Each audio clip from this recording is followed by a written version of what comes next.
of a dragonfly nymph.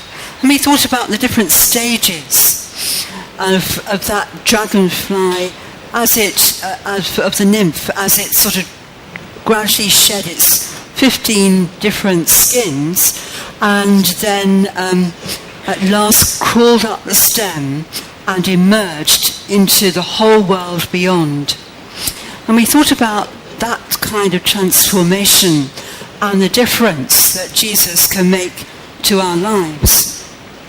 This morning we're going to think about that theme of transformation again, because Easter is really all about that. I wonder how many of you have already had an Easter egg this morning?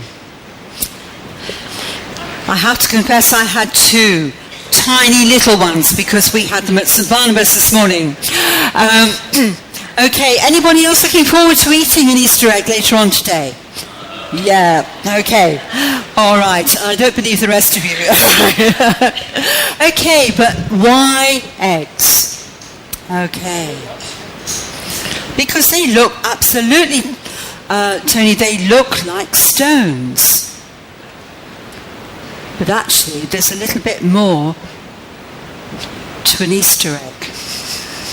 Because Easter eggs, well, proper eggs anyway, will transform themselves if they're rightly nurtured into chicks. All right. And so those chicks will grow and become hens and cockerels and all the rest. So there is a process of transformation. I want us to think about that just for a minute or two. On Thursday night, we were thinking about Jesus spending time with his disciples at the Last Supper. And we thought about the joy and yet the pain of that celebration. Pain because after the supper they went out to Gethsemane. And the disciples were asked by Jesus to stay awake and to watch. But being good disciples, they fell asleep. And who can blame them? I guess we might well have done the same. Who hasn't fallen asleep while they've been praying their prayers, not just at night, maybe even early in the morning? And then came that awful moment when Jesus was arrested, taken off to trial, and eventually crucified, Peter denying him along the way. And all the hope and the wonder of the Passover meal that had been celebrated the night before was just dissipated in despair. I guess a lot of us have been through that time in our lives when, everything has seemed really good and then something happens. And everything seems to turn to dust. And that's how it must have been. And imagine what it was like for those women going off to the tomb early in the morning, actually quite forgetting about the stone that they had to roll away. And perhaps wondering how on earth they were going to move the 35 kilos of spice which Joseph and Nicodemus had heaped on Jesus' body as they buried it in the tomb. Lots of feelings of down, a bit like being at the bottom of a muddy puddle. But then imagine what it was like to go to the tomb and find that the entrance was open. And what's more, a couple of guys who were a bit suspicious because they were shining and in robes and clearly angels, said, "What are you doing here?" And they might have said, "Well, of course you know what we're doing here. We've come to anoint the body of Jesus." And the angel said, "No, he's not here. He's risen. Don't you remember?" Now, I suspect that they needed to go into the tomb to have a good look, just as Peter and John later on were to do just that. And what did they see? They saw that Jesus had been there because they saw the robes, the wrappings that had been around his body. But as the later the two on the road to Emmaus were to say, but him they did not see. And I guess it slowly began to sink in that Jesus had indeed risen from the dead. Not like Lazarus or Jairus' daughter or the widow of Nain's son, whom Jesus had brought back to life. But here was a Jesus with a new body. A body that could be everywhere. I think all this business about Jesus passing through doors is actually more that Jesus, the risen Lord Jesus, could be anywhere. Sometimes seen, very often not.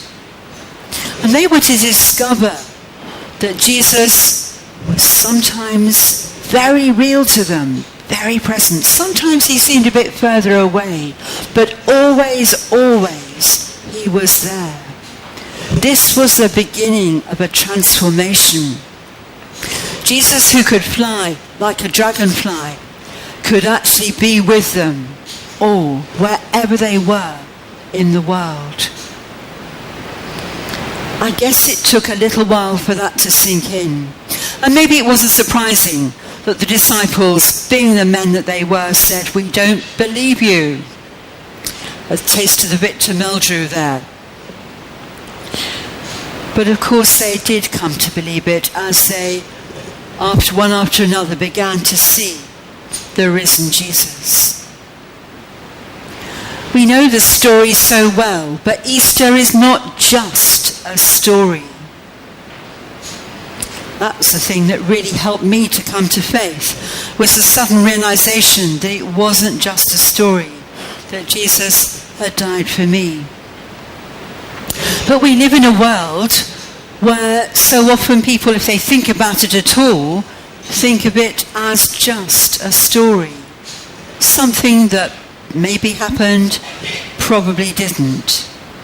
But the good news is it's given us a holiday and Easter eggs. And a chance to do some shopping, etc. But we know that it's not that. That Easter is a daily challenge to change and to be more like Jesus. It is true that Jesus is alive. It's true that he's with us always. It's true that he will never ever let us go. All of that is true. But what's our response today? It has to be, Jesus, help me to become more like you. It's also about letting the world know about Jesus too. Those Christians in Sri Lanka, many of them paid with their lives, and they have known at first hand what it was to suffer. For us, we will probably never be in that position. But we live in a world where people are hopeless and despairing. We live in a town where so many people will be wandering perhaps on the seafront, playing on the fun fair, doing what they want to do. Do they know Jesus? Many of them will not. One thing we can pray today is that their steps will be taken to the stage exhibition, which is on still today and tomorrow, where there'll be pictures and poems and other things and people to tell them, to help them to think about the real meaning of Easter. Do go along if you possibly can.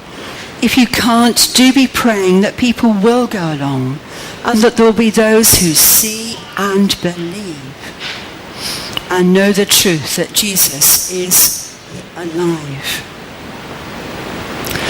We want desperately for our world to change. We want it to be a place of peace and love and harmony. God has called us to be the agents of that change. We can only do that as we ourselves are changed. And so let's make our prayer for one another that this Easter, that God will go on transforming us, giving us light and love and hope, forgiveness, freedom from fear, all sorts of other things that we need, that we may make a difference to the world around us. Amen. And so let's stand.